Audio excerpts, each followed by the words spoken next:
আইএমএফের চতুর্থ ও পঞ্চম কিস্তির অর্থ কবে নাগাদ পাওয়া যাবে সে বিষয়ে এখনো সিদ্ধান্ত হয়নি। তবে জুনে সংস্থাটির বোর্ড মিটিং শেষে এ বিষয়ে জানা যাবে বলে জানিয়েছেন ঢাকায় সফররত আইএমএফ মিশনের প্রধান। বৃহস্পতিবার বাংলাদেশ ব্যাংকে সংস্থাটির 12 দিনের সফরের শেষ দিনে এক সংবাদ সম্মেলনে এমন তথ্য জানান তিনি। এ সময় রাজস্ব ব্যবস্থাপনা ও ডলারের দর বাজারমুখী করার ব্যাপারে বিশেষ জোর দেওয়া হয় আইএমএফ এর পক্ষ থেকে।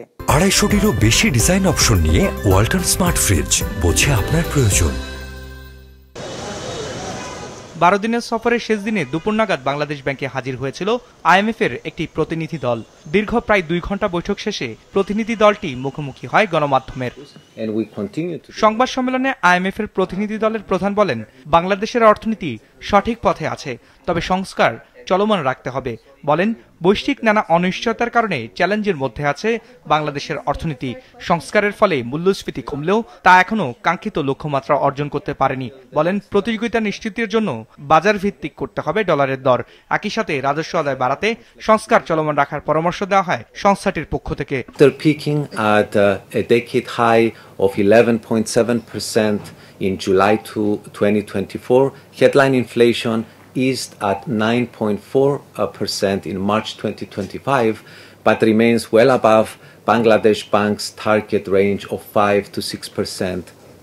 To address the mounting external financing gaps and ensure a continued decline in inflation, near-term policy tightening remains essential. Fiscal consolidation should prioritize the swift implementation of tax policy to remove extensive tax preferential treatments and simplify the tax system. তথ্য বলছে 2024 সালের জানুয়ারিতে 470 কোটি ডলারের ঋণ অনুমোদন দেয় IMF, যার অংশ হিসেবে এখন পর্যন্ত 3 কিস্তিতে পাওয়া গেছে মোট 231 কোটি ডলার। চতুর্থ কিস্তি পাওয়ার কথা ছিল এবছরের ফেব্রুয়ারিতে, তবে শর্ত পরিপালনে ব্যর্থ হওয়ার কারণে তা আটকে যায়।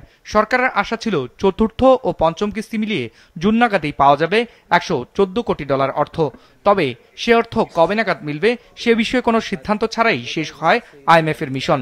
Our baseline currently is that the team goes back to DC this weekend. The authorities come to DC starting Monday. I think Sunday night they'll be there.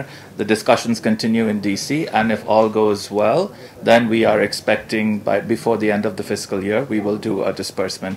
So by end June we will try and do the disbursement. That is our current baseline. তথ্য বলছে মোট 7 কিস্তিতে 2026 সাল নাগাদ ছাড় করার কথা রয়েছে আইএমএফ এর 470 কোটি ডলার ঋণ।